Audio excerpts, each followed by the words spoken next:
একবার যমুনা নদীতে অদ্রিকা নামে এক অপ্সরা অভিশপ্ত হয়ে মাছ রূপে বসবাস করত।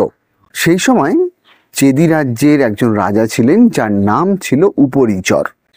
অদ্রিকা রূপী সেই মাছের গর্ভে রাজা উপরিচরের এক পুত্র এবং এক কন্যা সন্তান বেড়ে উঠছিল। একবার এক জেলে নদীতে মাছ ধরার সময় মৎস্যরূপী সেই অপ্সরাকে জালে বন্দি করে এবং তাকে ডাঙায় আনে। তখন সেই মৎস্যরূপী অপ্সরা সেই পুত্র এবং কন্যা সন্তানের জন্ম দিয়েছিল। পুত্র সন্তানটির নাম ছিল মৎস্য, যিনি পরবর্তীকালে একজন ধার্মিক রাজা হয়েছিলেন। আর যে কন্যা সন্তানটিকে সেই ধীবর বা জেলে পেয়েছিলেন, রাজার আদেশে সেই জেলেই তাকে লালন পালন করছিলেন। তার আসল নাম ছিল সত্যবতী। তবে জেলেদের কাছে থাকার জন্য মাছের গন্ধের কারণে তার নাম হয়ে যায় মৎস্যগন্ধা। একবার ঋষি পরাশর এলেন যমুনা নদীর তীরে। তিনি নৌকা করে যমুনা পার হওয়ার জন্য মাঝিকে ডাকলেন। তখন সত্যবতী তার নৌকা নিয়ে এলেন পরাশর ঋষিকে পার করে দেওয়ার জন্য। সত্যবতীর অপরূপ সৌন্দর্যে মুগ্ধ হয়ে পরাশর ঋষি তাকে প্রেমের প্রস্তাব দিলেন এবং ঋষি পরাশর সত্যবতীকে তার সন্তানের জননী হওয়ার জন্য অনুরোধ জানালেন। কিন্তু সত্যবতী ছিল কুমারী, তাই পরাশর ঋষির এই অনুরোধে সে ভয় পাচ্ছিল।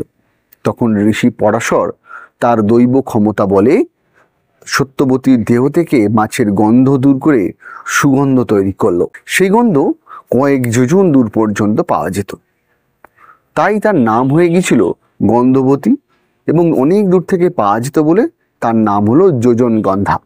সে যাই হোক, ঋষি পরাশরকে নিয়ে সত্যবতী গেলেন যমুনার মাঝ দরিয়ায়।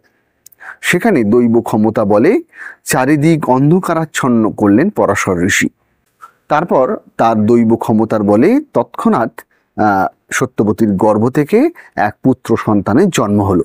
দৈব ক্ষমতার বলেই সত্যবতী আবার তার কুমারিত্ব বা ভার্জিনিটি ফিরে পেয়েছিলেন। এরপর ঋষি পরাশর সেই পুত্র সন্তানকে তার সঙ্গে করে নিয়ে গিয়েছিলেন। সেই পুত্র সন্তানটির নাম ছিল কৃষ্ণ। তবে যমুনা দ্বীপে জন্ম বলে তার নামের সঙ্গে যোগ হয় দ্বৈপায়ন। পরবর্তীকালে পরাশর ঋষি সেই পুত্র কৃষ্ণ দ্বৈপায়ন তিনি বেদ ভাগ করেছিলেন বলে তার নাম হয় বেদব্যাস।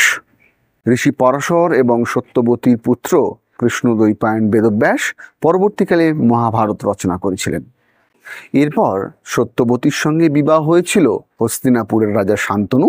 হস্তিনাপুরের রাজা শান্তনু এবং মা গঙ্গার এক পুত্র ছিলেন যার নাম ছিল ভীষ্ম। পরবর্তীকালে এই সত্যবতীর সঙ্গে বিবাহ হয়েছিল হস্তিনাপুরের রাজা শান্তনু, যাদের চিত্রাঙ্গদ এবং বিচিত্রবীর্য নামে দুই সন্তান হয়েছিল।